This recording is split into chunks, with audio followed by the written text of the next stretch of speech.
Para hablar de esta charla tenemos a 4 expertos en la región y en el país.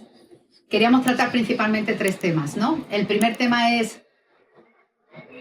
¿por qué el Líbano vuelve a ser centro de la guerra, de un conflicto regional? ¿Por qué vuelve a estar de nuevo en el centro de este conflicto? La segunda es tener una visión un poco más humana. ¿Por qué hacen las cosas? ¿Cómo están sobreviviendo a este conflicto en la sociedad libanesa? ¿Cómo están los ciudadanos libaneses respondiendo ante tanto daño, tanta crisis y tanta devastación? Y por último, un poco, si pudiéramos nosotros, pero humildemente pensar qué va a pasar, cuál va a ser el futuro, ¿no? Un poco ese era el objetivo, era tratar estas tres preguntas. Presento a los ponentes. Tenemos a Antonio Navarro, no es mi primo, pero es especialista, es periodista especializado en Oriente Medio.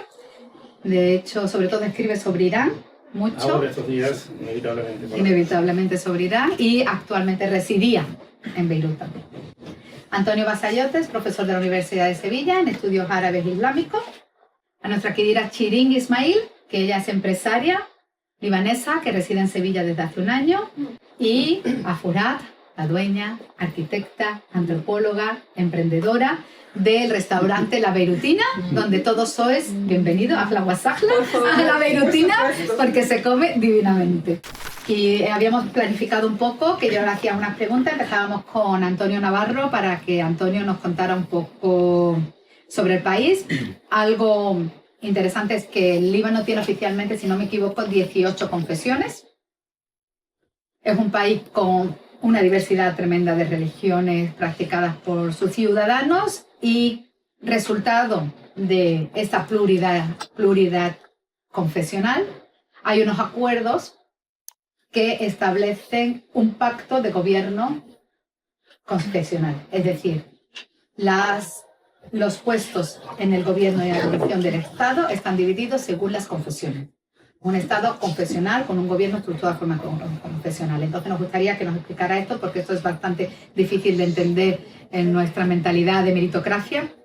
Y esa pregunta, y la segunda pregunta es ¿por qué crees tú de nuevo? La pregunta de ¿por qué otra vez el Líbano es el centro del conflicto en Oriente Medio? Bueno, muchísimas gracias a todos por la presencia aquí, que estamos agrupados con la respuesta que hemos tenido del público, la verdad. Y yo creo que es porque el Líbano es un país que pensamos en Irán el otro día, estuvimos aquí hace como un mes, casi 100 millones de personas, un país mucho más relevante en todo, en la economía, en la política mundial, y el Líbano, que son, le iba a decir, empezamos por decir que el Líbano tiene 10.452 kilómetros cuadrados, es el tamaño más o menos de la provincia de Málaga, ¿no? De Murcia, de Madrid, y sin embargo la diversidad, el atractivo que tiene, la variedad y la leyenda también, que el país arrastra hace muchas décadas, de lugar de convivencia, de lugar de vitalidad, del país que se destruye y vuelve a resurgir y vuelve a renacer.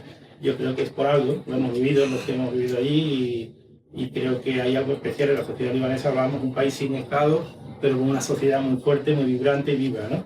Es un sitio que está ahí en el mapa. Sabemos que las instituciones estatales, desafortunadamente por esa variedad, esa diversidad, esa debilidad también casi consustancial que tiene el Estado libanés desde el principio, pues está en el origen de muchos de los males actuales del país, pero desde luego si el Estado ha fallado, hablo de Estado fallido, ¿no? La sociedad es la que un poco da siempre el callo y la que sabemos que saldrá adelante. El país saldrá adelante porque se ha visto en otras peores, ¿verdad? Haceros una idea, es un país de 10.000 kilómetros cuadrados que ha estado 15 años en guerra civil, ¿eh? La guerra civil española, que todavía seguimos hablando de ella y que ha sido destructora y que ha dividido la sociedad española, la sigue dividiendo, fueron 3 años y acabó en el año 39. Y en el Líbano acabó en el año 89-90, terminó la guerra civil. Y luego ha habido otras, no civiles, pero parcialmente civiles también. Y ahora podría estar un poco sembrándose el riesgo de otro nuevo conflicto civil dentro del país. O sea que sabemos que con esos miles, desgraciadamente, hay que tener mucho optimismo para pensar en que el país puede recuperar esa senda que tuvo quizá en su momento glorioso en los años 50, 60 y primera mitad de los 70 del siglo pasado. Vamos así, creo que tenemos que hacerlo, ¿no? Bueno, la punta que quería hacer antes de empezar que hablen los libaneses. Yo quería hacer ese apunte de que es un país muy pequeño pero muy diverso, prácticamente dividido, ¿verdad?, al 30% de la población cristiana, mayoritariamente católica, de un rito de la Iglesia Oriental que es el rito maronita, pero fundamentalmente cristianos el 30-35, no lo sabemos porque desde el año 32 del siglo pasado no hay censo y no se quiere volver a celebrar censo por si estos porcentajes cambian y tenemos otros problemas derivados de las nuevas, de que hubiera que replantear el reparto de los poderes. Un 30% que también podemos decir que son musulmanes suníes, que son pues el grupo mayoritario de los musulmanes en todo Oriente Medio, el norte de África, que bueno, en algunos países, en el mundo en general, porque en algunos países son el 5, el 10, el Irán son prácticamente más del 90%, pero en el Líbano un 30% diría yo, y otro 30% de musulmanes suníes, que sí, es el grupo mayoritario. Un porcentaje que no sé ponerlo en torno al 5 al 10 de drusos, y hasta las 16 confesiones reconocidas por la Constitución que cumple un siglo ahora, pues otros grupos minoritarios dentro de estas tres grandes bloques, 4 grandes bloques. Entonces el poder ante esta situación, un territorio muy pequeñito, pero ya que en el que se auguraba que iba a ser conflictiva la convivencia entre grupos ya en tiempos otomanos, ya desde los años de la década de los 60 del siglo XIX, donde ya hubo en esa zona de Siria, porque realmente aquello era la Siria histórica, ya hubo enfrentamientos muy fuertes entre cristianos, entre drusos, fundamentalmente. Ya las autoridades otomanas pensaron para el monte Líbano una estructura organizativa, estamos hablando todavía bastantes décadas antes de la independencia, en el que se tuviera en cuenta un reparto por comunidades. Esto luego, cuando los franceses crean ya el Estado libanés, en los años 20 del siglo pasado, esto ya en la Constitución del 26 ya queda consagrado un reparto del poder, digamos, de lo que sería una asamblea, un parlamento, y va a estar repartido por confesiones, y finalmente con el Pacto Nacional que he nombrado antes del año 43, ya con la independencia, pues los poderes del Estado no están divididos, pues como podríamos decir es aquí, ¿no? En democracias, digamos, no confesionales, en los que, digamos, el poder se reparte en una asignación de escaños por partido político, ¿no? En el Líbano hay partidos políticos, pero un partido político puede aspirar a un número máximo de diputados dentro del grupo del reparto por religiones. Digamos que el primer reparto es el religioso y a partir de ahí, dentro del porcentaje que tienen los 50% de diputados cristianos, a partir de ahí ya compiten los partidos cristianos en ese bloque. Por tanto, pues democrático, no sé si podríamos decir que es democrático, seguramente, evidentemente, es mucho mejor que otros regímenes del mundo árabe que han tenido dictaduras unipersonales durante muchas décadas. Me decían a mí en el Líbano que piensa que el Líbano es el único país árabe que tiene expresidentes. Porque el resto de países acaban muriendo en la cama o siguen ahí. En el Líbano los hay varios, 4 o 5 que están vivos.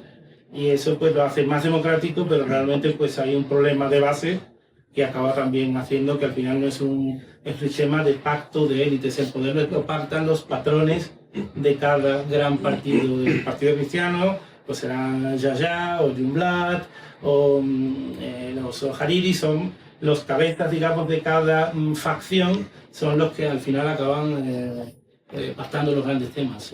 Por tanto, es un sistema débil y que, en modesta opinión, explica parte de las debilidades que han dado luego lugar a que ha tenido un Estado débil, un Estado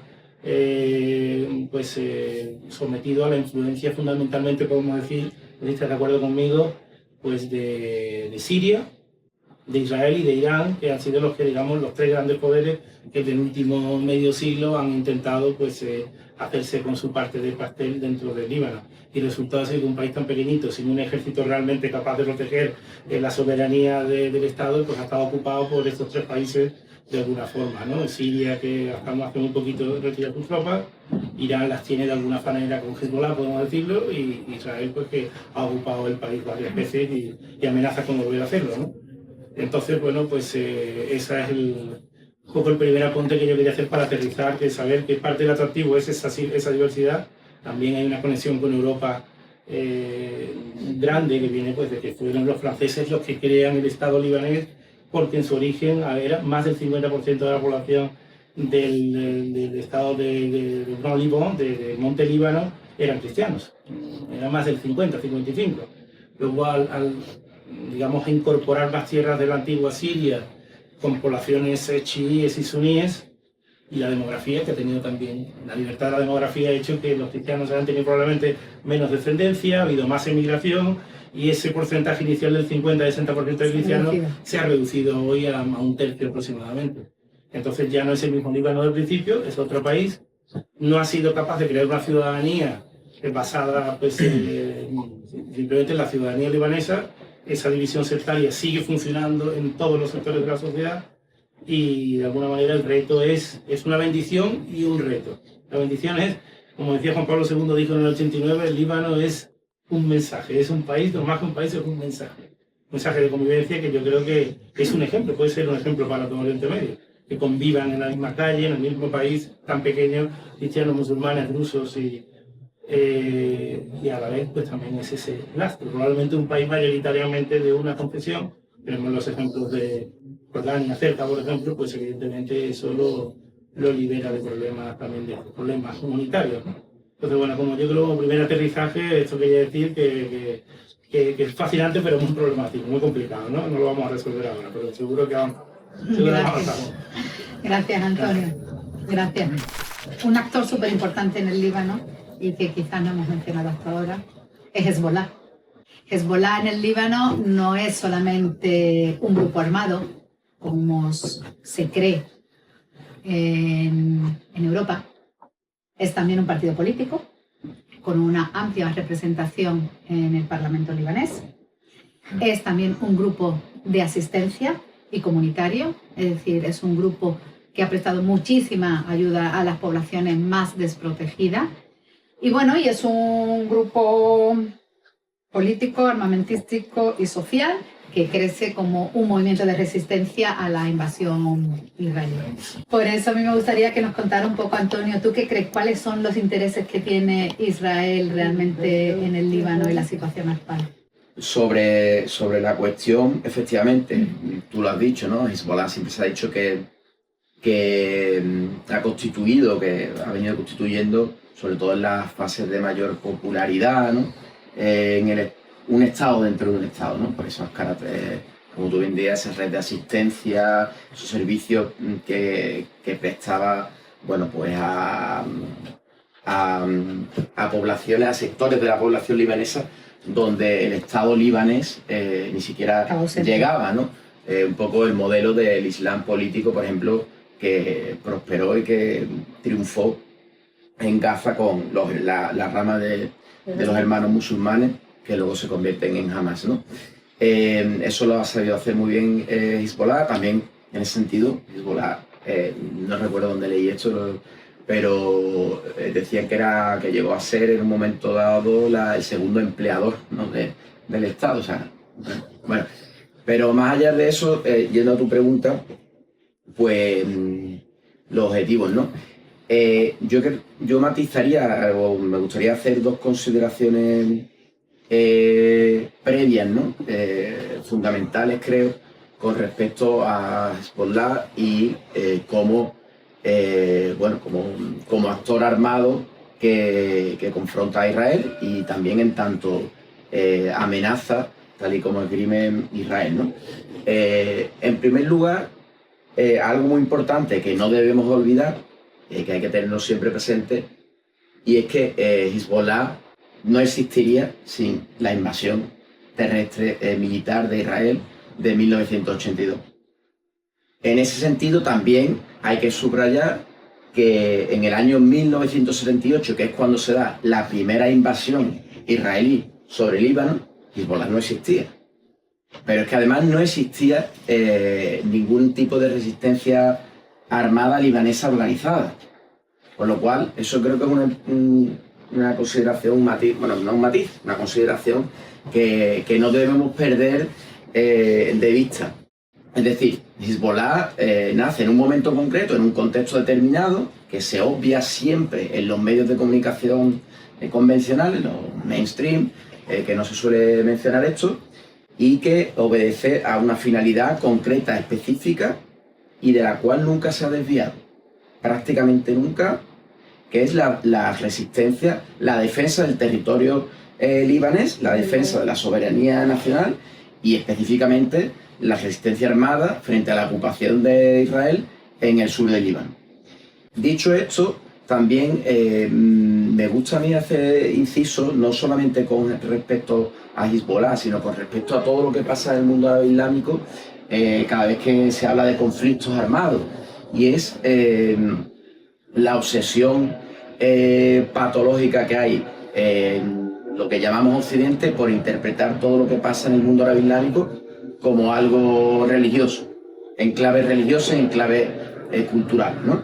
En ese sentido, lo digo por las etiquetas constantes que vemos en los medios de comunicación, mayoritarios, no todos, pero la milicia chií pro-iraní, la milicia chií pro-iraní, el grupo terrorista, bueno, Suní, o lo que sea, exactamente. sí. Yo creo que evidentemente estamos ante una organización de carácter islámico, islamista además también, y que por supuesto, pues bueno, que bien, que es chií y que es pro-iraní, pero mi consideración es que no debemos caer en reduccionismo y que en el sentido no podemos circunscribir a Hezbollah solamente como un agente iraní, porque por encima de eso, pues en primer lugar, antes que eso, cronológicamente hablando, antes que eso, y por encima de eso, incluso aún hoy día, Hezbollah es un partido de resistencia nacional, es un actor local, que ahora también lo es regional y que lo ha sido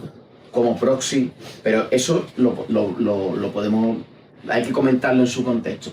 Pero por encima de todo, ha sido y sigue siendo un actor nacional. Es más, es que la legitimidad interna de Hezbollah se la ha ganado en torno a la defensa del territorio. O sea que por eso es muy importante. Lo digo, esto para mí me parece fundamental porque se nos olvida, ¿no? Y luego quería también matizar, haciendo bueno, algunas consideraciones sobre el nivel, sobre la amenaza que supuestamente supone, ¿no?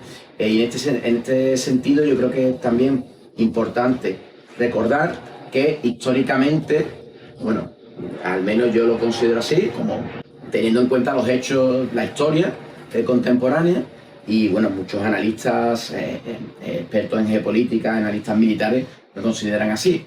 Hezbollah nunca, históricamente, jamás, ni ha constituido ni constituye una amenaza existencial para Israel. Amenaza existencial. Ha constituido una amenaza en tanto resiste la ocupación. O sea, y por tanto, siempre la acción armada se ha visto circunscrita a territorio soberano libanés. Ahora es cierto que se están lanzando cohetes, ¿no?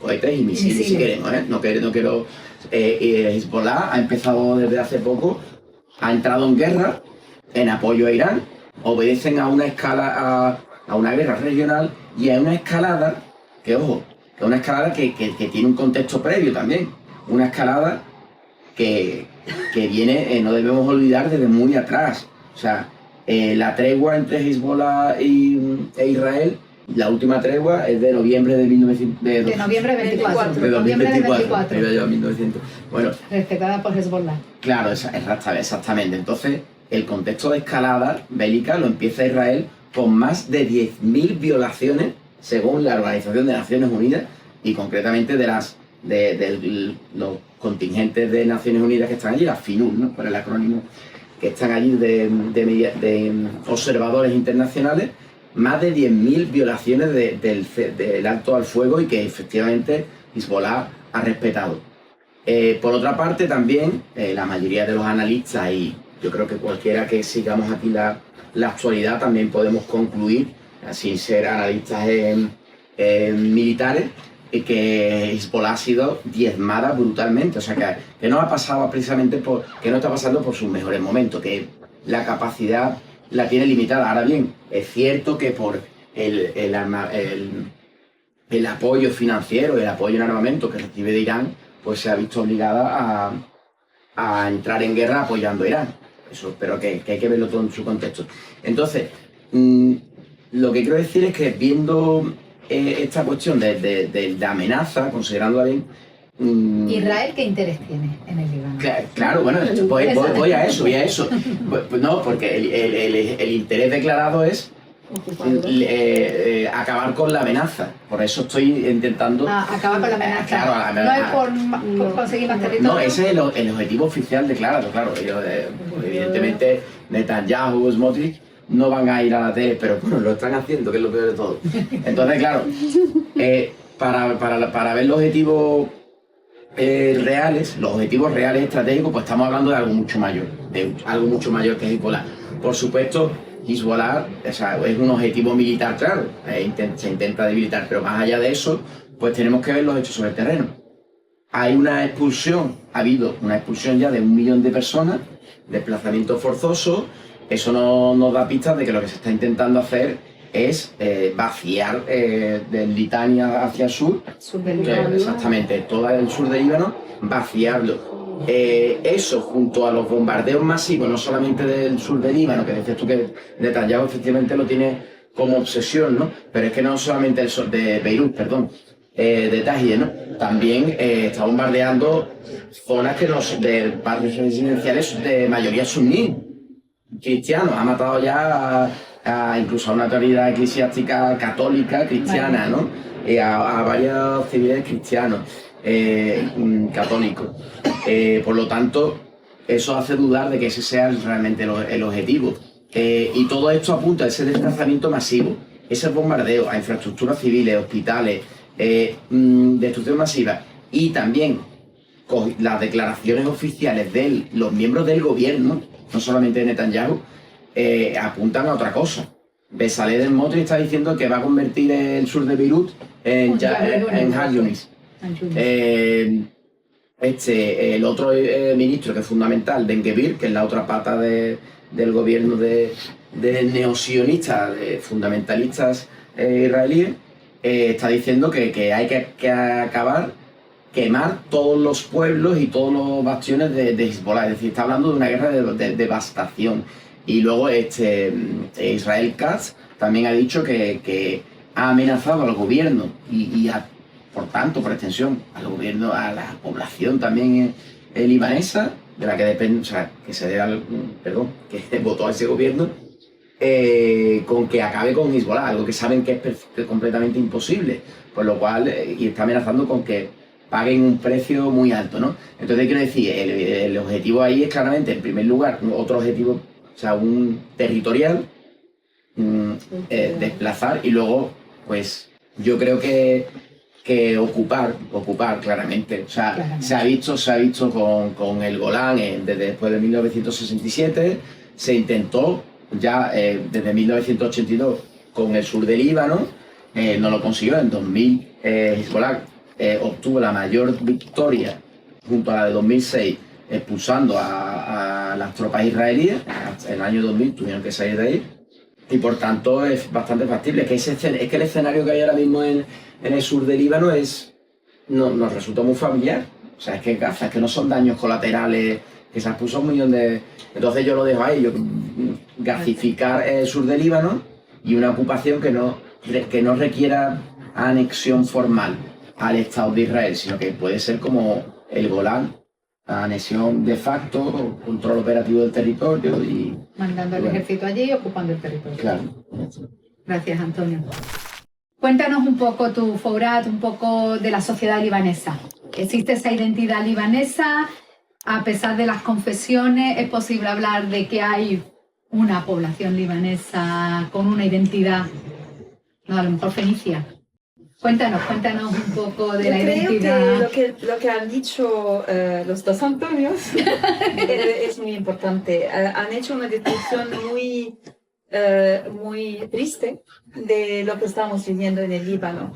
La descripción del sistema sectario en el Líbano es a contrasentido de cómo las sociedades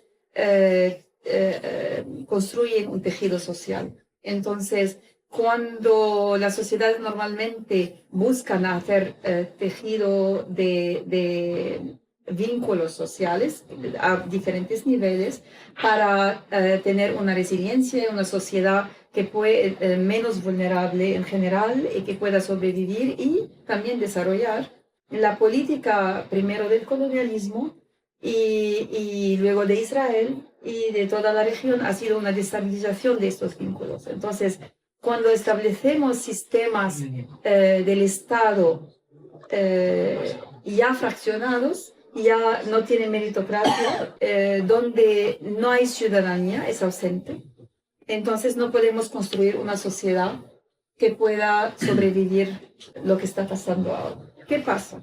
También, como hemos hablado del Hezbollah, ¿vale?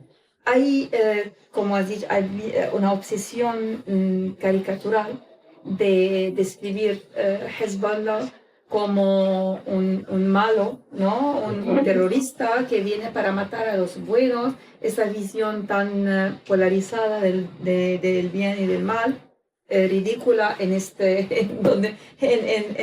tiempos que estamos viviendo, ¿vale? Aunque siga el narrativo oficial. Yo voy a asustaros un poco, ¿vale? Asustaros mucho. Yo os voy a contar una historia personal de mi historia de amor con Hassan Nasrallah. El líder de Hezbollah. El líder de Hezbollah, islamista, integrista. Y cuando murió Hassan Nasrallah, asesinado por Israel, yo me quedé en mi cama con un duelo que no se acaba. Llorando, llamando a toda mi familia, me quedé completamente desanimada para ir al trabajo, no tenía ganas de hacer nada. Con la muerte de Hassan Nasrallah, mi gran amor, desapareció mi pasado, desapareció todo lo que mi presente, desapareció el sueño de mi futuro. Os voy a sorprender aún más, yo soy cristiana, yo soy libanesa cristiana, maronita, de los más antiguos y también más cerrados, ¿vale? Cristianos del Líbano, católicos, pero católicos puros y duros. ¿Ok? Y me vais a preguntar, ¿eso cómo? ¿Vale? No solamente esto, os voy a sorprender más. Yo pertenezco y soy muy militante, hemos sacrificado mucho, mi padre era presidente del partido laico que quiere establecer la laicidad a través de la lucha política y armada, ¿vale? De la laicidad en el Oriente Medio. Entonces, yo soy políticamente laica, soy de una familia cristiana, pero mi héroe, mi amor, mi gran amor es Hassan Nasrallah, un islamista integrista, que es jefe del Hezbollah. ¿Cómo explicamos eso? No soy sola. No soy sola. Esto que se quede grabado. Se lo voy a poner a mis amigos libaneses. ¿Cómo explicamos esto? Yo ahora estoy, después de este hecho de la muerte de Hassan Nasrallah, toda la gente que conozco, familiares, familia, amigos, a través del mundo, ¿vale? Estamos hablando continuamente para ayudarnos a sobrevivir esta catástrofe que estamos viviendo, la muerte de Hassan Nasrallah, de Seyed. ¿Ok? Mi marido, Richard, también cristiano, a veces también está muy desanimado, no llora, porque los hombres no lloran. ¿Vale? Nosotros lloramos mucho, nosotras lloramos mucho, y os voy a decir por qué. ¿Por qué lo amo? Porque ha sido un catastrófico su muerte, porque era todo un símbolo, ¿vale? De un sistema sociedad que aquí nadie conoce, aunque lo estáis viviendo muchas veces, pero no hay nombre, ¿vale? Que se llama la sociedad homocultural, la sociedad abierta. ¿Qué significa sociedad abierta? La sociedad abierta tiene, en antropología, en sociología, hay algo que se llama el vínculo territorial, ¿no? Que todos conocemos. Y ahí, por ejemplo, el nacionalismo ha montado, por ejemplo, los países europeos, ¿vale? Sobre el vínculo territorial. Un pueblo, el mismo pueblo que vive sobre el mismo territorio y ahí nace la nación. En nuestra región vamos más allá de este vínculo y se llama el metavínculo territorial. ¿Qué es? Tenemos una riqueza inmensa de 17 y más, ¿no? Confesiones. Perdóname, ¿y Nasrallah? Hassan Nasrallah. Os voy a decir por qué. Unía el tejido social Os voy a libanés. decir la historia personal, ¿vale? Yo he ido a Francia durante la Guerra Civil 2-3 años, era niña. Volví en los años 80 cuando empezó Hezbollah en el Líbano.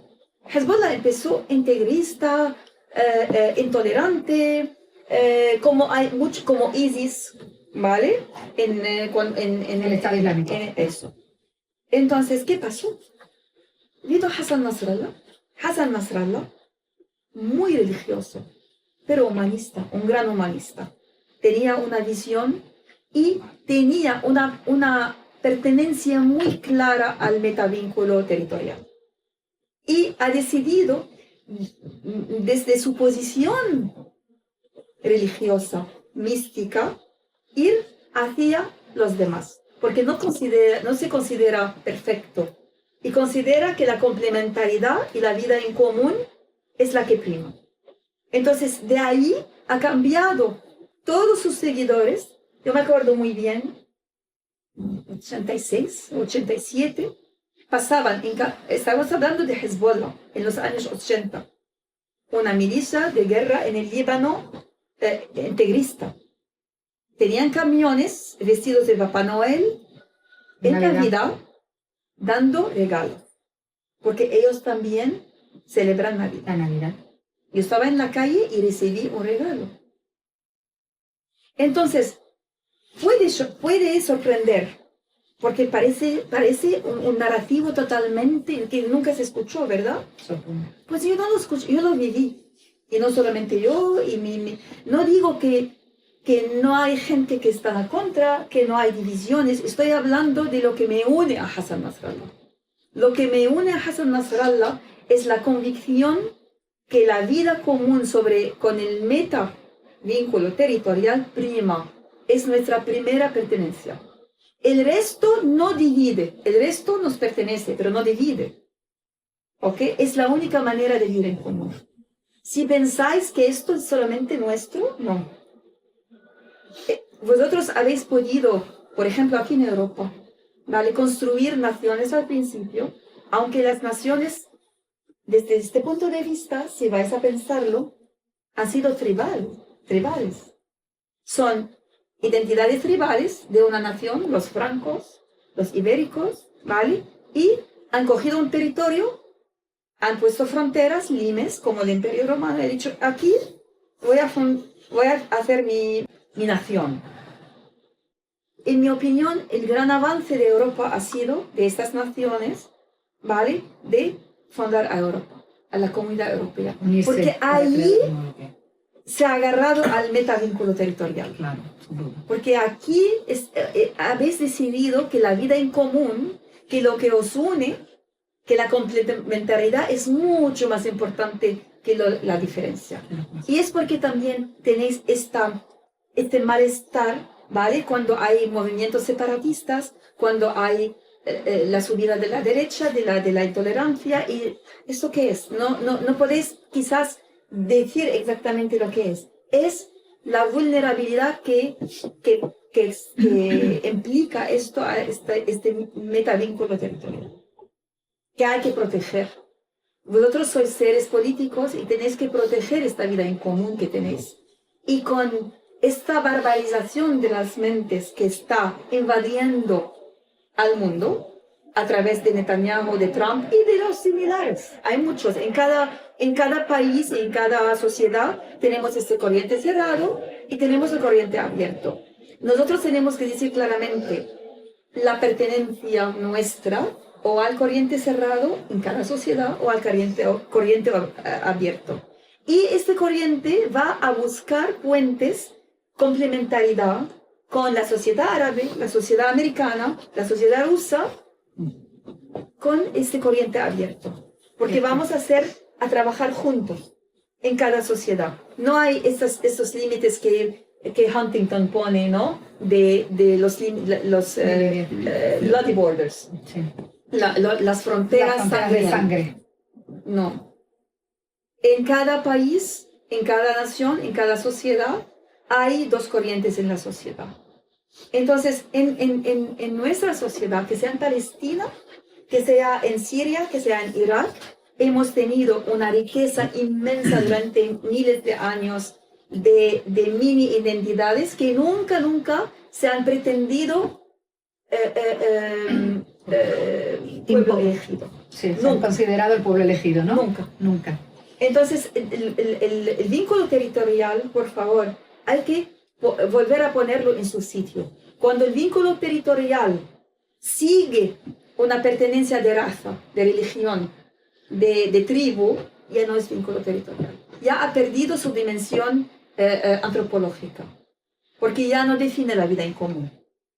Cuando nosotros ocupamos el vínculo territorial para decir otra cosa, como ahora, por ejemplo, cuando Israel ocupa o cuando Estados Unidos ocupa el territorio, no es para crear un vínculo territorial. Es para, ¿cómo se llama? Imponer. Eso. Es para imponer y para sacar un beneficio. Eso. Sacar un beneficio. Exactamente. Entonces, para mí, mi historia de amor, no porque yo soy cristiana, soy laica, ¿vale? Mis pretensiones políticas son opuestas a Hassan Nasrallah, pero es mi gran amor. Porque mi relación con él, ¿vale?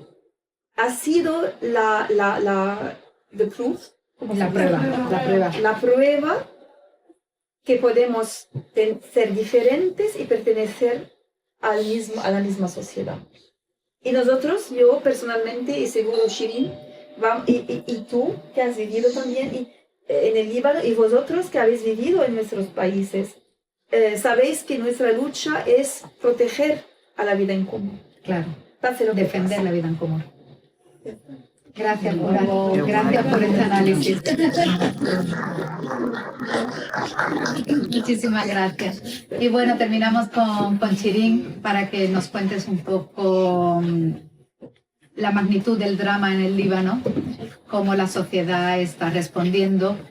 Hay más de 800 fallecidos, más de 1.000 desplazados, que es el 15% de la población está desplazada con orden de evacuación. La sociedad está uniéndose, siempre se habla de la resiliencia libanesa. La sociedad está uniéndose, está respondiendo. Cuéntanos un poco, Shirin, la situación. Entonces, me llamo Shirin, yo soy libanesa del sur del Líbano con orígenes palestinos también.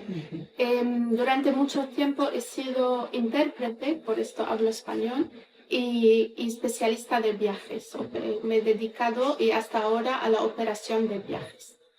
Entonces, en cuanto a la situación ahora que está pasando mi país, es muy importante destacar la doble dimensión, dar un análisis de doble dimensión, que lo que está pasando no es un colapso sobre un estado funcional, como ya ha hablado Antonio, es un colapso sobre un estado ya colapsado. Actualmente, aparte de las cifras que ha dicho Consuelo desde marzo, los ataques, tenemos muchas consecuencias indirectas, aparte de, por ejemplo, del impacto directo al capital, el fracaso de la infraestructura, redes energéticas. Entonces, tenemos las consecuencias indirectas son que se paraliza el comercio, sobre todo en la zona del sur del Líbano, que es una zona muy importante productora de agricultura.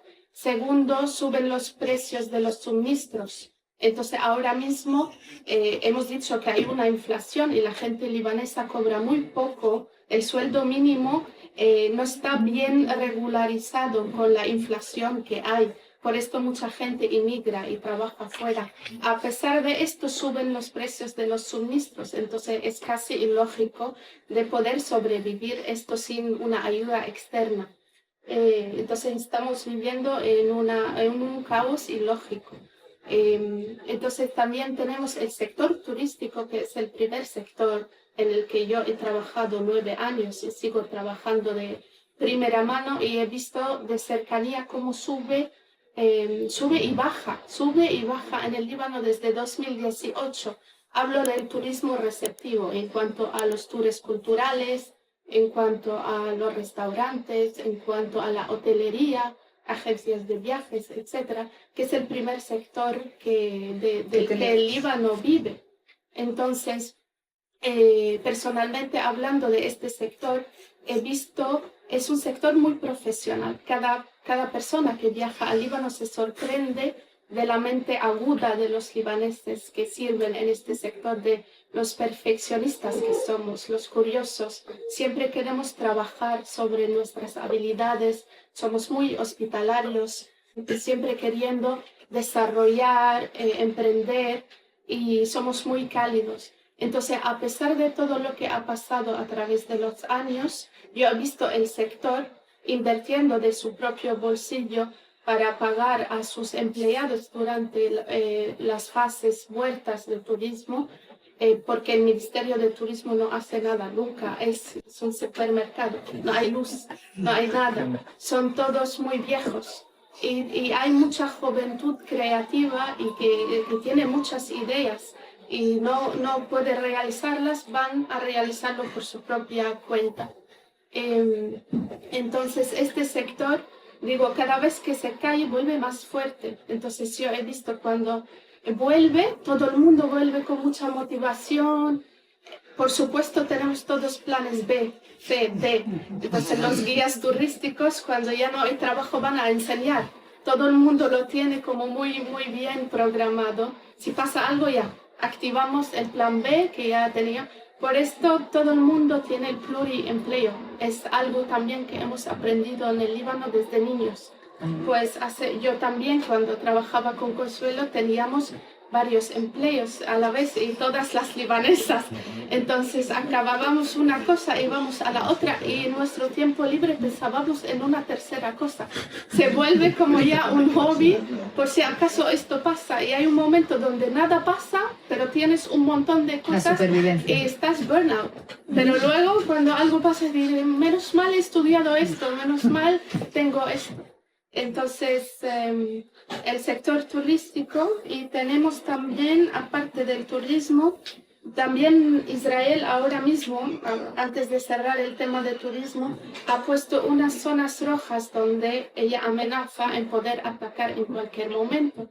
Y para el sector está siendo muy difícil ver que en estas zonas están sitios de alta importancia turística, como Baalbek, que ha hablado Consuelo y tiene cuyas fotos en el salón, unos templos romanos, y Tiro, que pueden estar, que son patrimonios de la humanidad de la UNESCO, que pueden ser atacados en cualquier momento.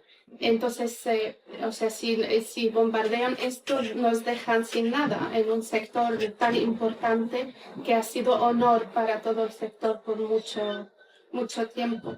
Entonces, aparte de esto, entonces estamos económicamente hablando, ahora todo el mundo en el Líbano está en una fase subsidiaria, sin planificación, intentando sacar dinero de las ayudas de las ONGs o bien de la gente que vive fuera. Cada libanés tiene alguien que vive fuera, les manda dinero. La diáspora.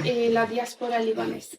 Entonces, en el plano social destaca hablar de lo que está pasando ahora, toda esta gente que ha huido del sur del Líbano, o gente del sur de Beirut, los musulmanes chiitas, que les han destrozado las casas o que les han llamado a decir que tienen que salir de casa. O sea, en un día normal, aparte del sur, que ya oficialmente todo el mundo tuvo que huir, pero en varios en Beirut te llaman los israelitas y te hablan en libanés. A mí me parece como lo más. Y te dicen, por favor, sal de tu casa que lo vamos a bombardear. Entonces todo el mundo está todo el tiempo mirando sus teléfonos, si van a bombardear o no. Entonces toda esta gente pues ha huido a dormir en escuelas, en sus coches, en las calles, o pues han huido y ahora tienen que alquilar casas, y el mercado está aprovechando de esto, subiendo a la gente musulmana. Yo soy musulmana, los precios de casas, y les piden condiciones muy difíciles de pagar con 6 meses de antelación. Estos sí aceptan alquilar porque tienen miedo. Algo que está haciendo Israel en el Líbano y está sucediendo es aumentar la tensión que existe entre las fracciones del Líbano, entre musulmanes y cristianos. Entonces hay gente que está, a pesar de que si ellos creen, bueno, en la cohesión, etcétera, pero dicen qué dolor de cabeza alquilar a uno que puede ser Dios quien sabe, y que nos dan al edificio y tal. Entonces no hay solución sostenible. Hay mucha gente que no tiene estos ahorros. Tienes que dejar tu casa, tener $10,000 de repente y buscarte una casa y pagarlos ante tanta incertidumbre. Entonces mucha gente está durmiendo en las calles, y también si sucede un musulmán en encontrar una casa, no puede invitar a más gente. El ayuntamiento lo está controlando.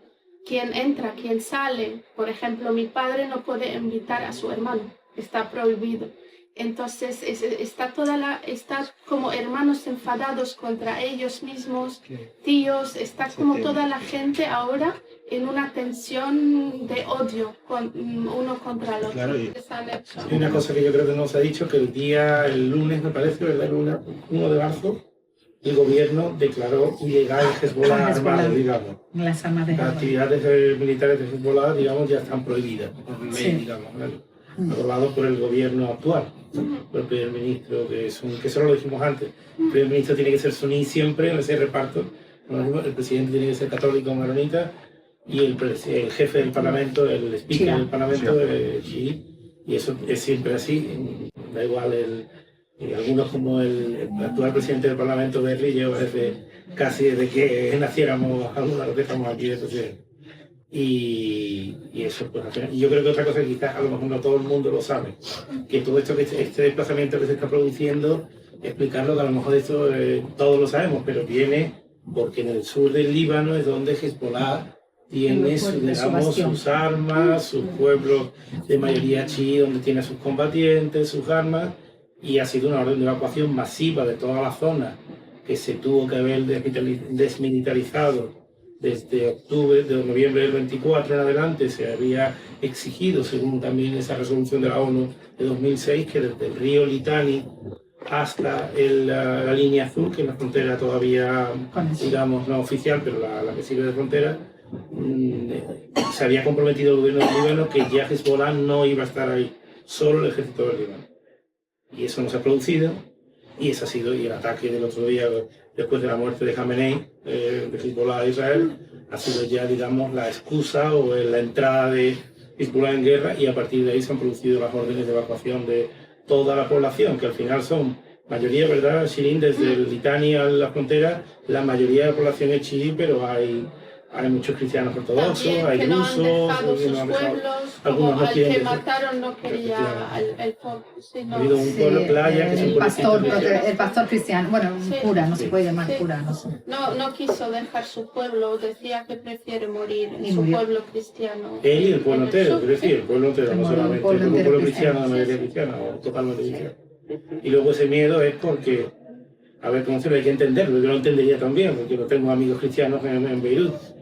Vienen una familia que tú no sabes quién es al apartamento segundo del bloque, puede haber un miembro de Hezbollah entre ellos o alguien que Israel considere que ha colaborado, y bombardean el edificio entero. Y tú vives en el quinto, no lo sabes y puedes morir. Entonces es humano, natural, es muy complicado. El miedo a me viene una familia que me llega hoy, toca al portero y dice que quiere vivir aquí al lado, y nos pone en peligro a todo el edificio. Eso ha creado un pánico. En mi edificio se tomó esa decisión. Claro. Nosotros en la primera planta, el edificio, Chiri lo conoce perfectamente, la primera planta nuestra estaba vacío siempre, porque los dueños vivían en el extranjero, segunda, tercera y cuarta, vivía en la cuarta y se tomó la decisión de que no se permitía a nadie procedente del sur ser alojados allí, a pesar de que el propietario de la familia quería alejar a familiares que venían del sur refugiados. Es muy doloroso, muy doloroso, muy doloroso. Cuéntanos de la resiliencia, Sí, Chirin. sobre la famosa Resiliencia libanesa. Hay mucha gente libanesa en tiempos de dolor y tal, ya empieza a odiar la palabra resiliencia porque está cansada y está sobreusada con nosotros. Sí. Entonces, para analizar el término resiliencia, yo creo que tenemos que ser muy cautelosos porque no solamente es una calidad abstracta del pueblo libanés, sino es un mecanismo desarrollado a consecuencia de la ausencia tan prolongada de un Estado libanés funcional. Entonces es como un mecanismo de defensa que hemos desarrollado. Entonces, como he dicho, ha nacido esta resiliencia en primer lugar como fruto de la instabilidad de un gobierno libanés, lo que ha hecho que la gente libanesa siempre emigre, tenga colaboraciones internacionales para recaudar dinero, etcétera, etcétera. Hable muchísimos idiomas. Sí, hable de verdad, desde que nos ponen en las escuelas, nuestras madres quieren que hablemos muchos idiomas para salir muy preparados y tenemos un sistema educativo muy fuerte. Y para luego nos dicen para que busques trabajo fuera. Entonces tú ya sales con todo preparadísima y vas fuera. Y luego vas mandando dinero al Líbano, que luego congelará el Estado. Entonces, pero es como una broma, pero es verdad. Es verdad. Entonces, segundo, esta resiliencia la va alimentando también cuerpos como la sociedad civil, que en verdad reemplazan el Estado, hacen todas las funciones que un Estado tiene que hacer, como las sociedades, como las ONGs que están compartiendo consuelo, están cada día en tierra trabajando para dar comida a estas familias del sur del Líbano que no tiene duro ni dónde dormir ni dónde comer. También a la gente pobre inmigrante que estos han huido de su país para trabajar en el nuestro. Hablo de gente que trabaja en casas y ayuda a familias libanesas que están en las calles porque no pueden volver a su país. Tampoco la gente libanesa ya la puede pagar. Entonces muchos quieren volver porque en su país viven mejor. Entonces hay mucha injusticia y nuestro Estado no puede ayudar. Entonces la sociedad civil está funcionando muy bien. Entonces esto también yo creo que está está eliminando la emergencia de tener un Estado funcional. Les está dando más como una excusa al gobierno para prolongar más su ausencia. También tenemos a las redes religiosas que trabajan como doble fila. De un lado están ahí apoyando a los suyos. En el Líbano siempre decimos, cada uno tiene su Líbano. Y es verdad, como hay 18 sectos, cada uno lo ve de una manera, lo moldea de una manera, de un barrio a otro cambia el ambiente, entre religiones, culturas. En un barrio te sientes más árabe, en otro te sientes en París, en otro te sientes hippie, donde la gente habla inglés. En un país tan pequeño vives muchas dimensiones, muchas mentalidades, un mosaico de mentalidades, y lo que nos difiere a nuestros vecinos en Medio Oriente es que tenemos un lado más occidental. Entonces somos tan curiosos que aprendemos y adaptamos y compartimos con los demás. Entonces esto... Lo que quería decir, estas redes comunitarios religiosos que apoyan a los suyos en el Líbano, también están ayudando a largo plazo a que la gente siempre esté fragmentada, perteneciendo a su propio grupo, odiando al otro, viendo al otro como amenaza, como está pasando ahora mismo. Y luego también tenemos el último factor que está alimentando esta resiliencia, que es la diáspora libanesa, que yo me considero diáspora, y es muy difícil porque para una persona inmigrante libanesa porque está fuera de su país, primero no solo piensa en su propio futuro, que es duro construir un futuro fuera de tu país, adaptarte, montar algo o trabajar en algo, pero también tienes que que cuidar tu familia, mandar dinero ahí, ser el motor que mantiene todo funcionando. Y también cuando pasa algo en el Líbano, que lo he vivido, ella también lo ha vivido, estás aquí y sientes culpa, como que no puedes cambiar o estás privilegiada o no sabes qué hacer. Estás con la mente ahí, pero aquí ves sol, la gente sonriendo, entonces tu sistema nervioso no entiende muy bien qué debes sentir, la imagen visual no coincide con tu mente, con todo lo que está pasando, la otra realidad del otro, la otra dimensión. Entonces, sí, entonces yo había escrito como una conclusión, digo, ¿hasta qué punto puede una sociedad sostenerse indefinidamente en ausencia de un Estado funcional? Y la resiliencia libanesa ha permitido evitar un colapso total, pero no ofrece una solución estructural. Y seguimos todos sufriendo hasta hoy en día por ser resilientes. De hecho, existe riesgo de que esta resiliencia sea interpretada externamente como capacidad de absorción ilimitada, y no lo es. No te dicen, Porque estamos cansados psicológicamente todos, los jóvenes y nuestros padres, lo que reduce la urgencia de respuesta a políticas internacionales. Por eso es necesario introducir una distinción muy clara. La resiliencia permite sobrevivir, pero no garantiza estabilidad, ni justicia, ni futuro. La verdad que agradezco mucho toda la aportación que habéis dado sobre la cohesión que existe entre las distintas culturas. Y es muy curioso porque se ha escuchado mucho esa idea de que en los países que han sufrido una colonización, ¿no? Y que después han surgido con resultado de una división, ¿no? Ha sido después de esa división que se han originado muchos conflictos porque la división se ha hecho mal, porque digamos que no has podido agrupar, encasillar a todas las etnias en cajoncitos estancos, y es por eso que esos países son estados fallidos, ¿no? Esa idea yo creo que todo el mundo la hemos escuchado. Y resulta que, fíjate que en el Líbano sería un gran contraejemplo a ello, ¿no? Porque hay una voluntad tremenda de que haya una cohesión y que haya un Estado funcional. Y parece como que es que no lo dejan, ¿no? Es como que no lo dejan desde fuera llegar a ello, ¿no? Que Israel ha puesto un gran esfuerzo. Los vecinos en de la que región, ¿no? Claro, es como que un país que intenta, vamos, que lo tiene todo para salir de ese tópico y no puede. Me parece, bueno, pues que genera una gran impotencia, ¿no? Y luego otra pregunta que le quería hacer ya más del lado de los políticos a los, ¿no? Siria antes era un aliado muy importante de Irán, o por lo menos digamos que Irán tenía más peso, y Hezbollah recibía un apoyo, ¿no? A través de Siria. ¿Cómo ha cambiado la situación de Hezbollah a nivel de